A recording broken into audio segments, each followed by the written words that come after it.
সালাতুল জুমা আদায় করার জন্য যে মহান রব্বুল আলামিন আজকের এই জামি মসজিদে উপস্থিত হওয়ার তৌফিক এনায়েত করেছেন,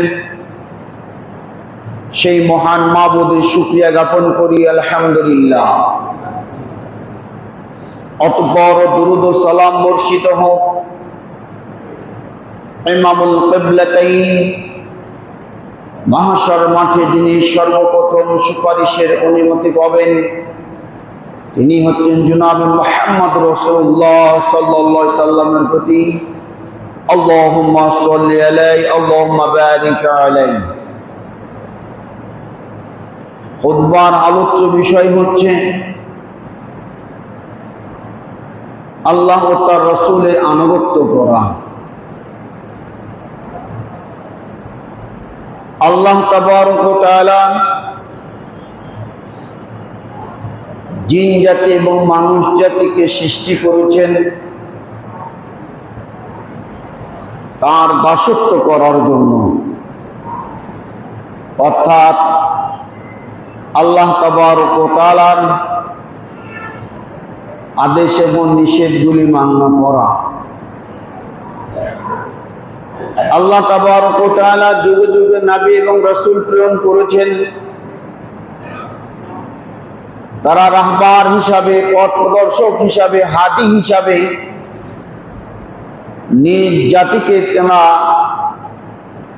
সিরাতাল মুস্তাকিমের পথে আহ্বান করেছেন। জাতিকে অন্ধকার থেকে আলোর দিকে আনা, অশিক্ষিত জাতিকে শিক্ষিত করা, এটি নবী রাসূলদের কাজ ছিল। আল্লাহ এবং তার প্রিয় হাবিব মুহাম্মদ রাসূলুল্লাহ সাল্লাল্লাহু আলাইহি সাল্লামের আনুগত্য করা, তার মানে আল্লাহর আনুগত্য করা। আল্লাহর আনুগত্য করলেই সেখানে সফলতা রয়েছে, রাসূলের আনুগত্য করলেই সেখানে সফলতা রয়েছে। এর বাইরে পৃথিবীতে যত বড়ই মনীষী হোক না কেন, যত বড়ই পৃথিবীর আবিষ্কার হোক না কেন, রাসূলের আনুগত্যের মতো তার আনুগত্য করার কোনো যুক্তিকতাই নেই। আল্লাহ তাবারক ওয়া তাআলা বলেন, রাসূলের আনুগত্য করা মানে হলো আল্লাহর আনুগত্য করা। আল্লাহ তাবারক ওয়া তাআলা বলেন, মান ইউতিইল্লাহ রাসূলা ফাকাদ আতা আল্লাহ। যে ব্যক্তি আল্লাহ তাবারক ওয়া তাআলার প্রিয় হাবিব মুহাম্মদ রাসূলুল্লাহ সাল্লাল্লাহু আলাইহি সাল্লামের আনুগত্য করলো, ফাকাদ আতা আল্লাহ, সেজন্য আল্লাহর আনুগত্য করলো। অর্থাৎ রাসূল করিম সাল্লাল্লাহু আলাইহি ওয়াসাল্লাম যা বলেছেন, যা করতে বলেছেন, যা মান্য করতে বলেছেন, কোন এক ব্যক্তি যদি সেটি করে তাহলে রাসূলকে মানলেই, রাসূলের আনুগত্য করলেই আল্লাহর আনুগত্য করা হলো।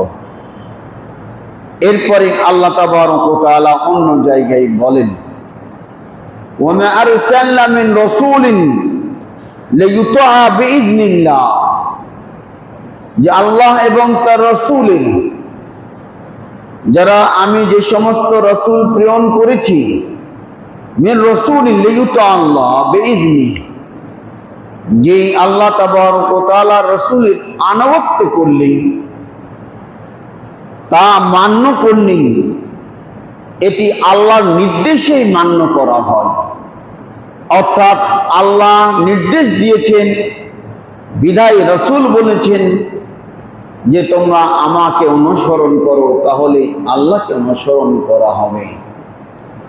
আর রাসূল করিম সাল্লাল্লাহু আলাইহি ওয়াসাল্লাম তিনি ওহী ব্যতীত, আল্লাহর আদেশ ব্যতীত কোনো কথা তিনি বলতেন না। ওমা ইয়ানতিকু আনিল হাওয়া ইন হুয়া ইল্লা ওয়াহয়ুন ইউহা, যে আল্লাহ রাসূল সাল্লাল্লাহু আলাইহি ওয়াসাল্লাম আল্লাহর আদেশ ব্যতীত ওহী ব্যতীত তিনি কোনো কথা বলতেন না। তাহলে যখন যেই কথাটি বলতেন তখন আল্লাহর নির্দেশেই বলতেন। তাহলে আমরা ওহী দুই ভাগে আমরা বিভক্ত করতে পারি। একটি হচ্ছে Please subscribe this channel. Thanks for watching.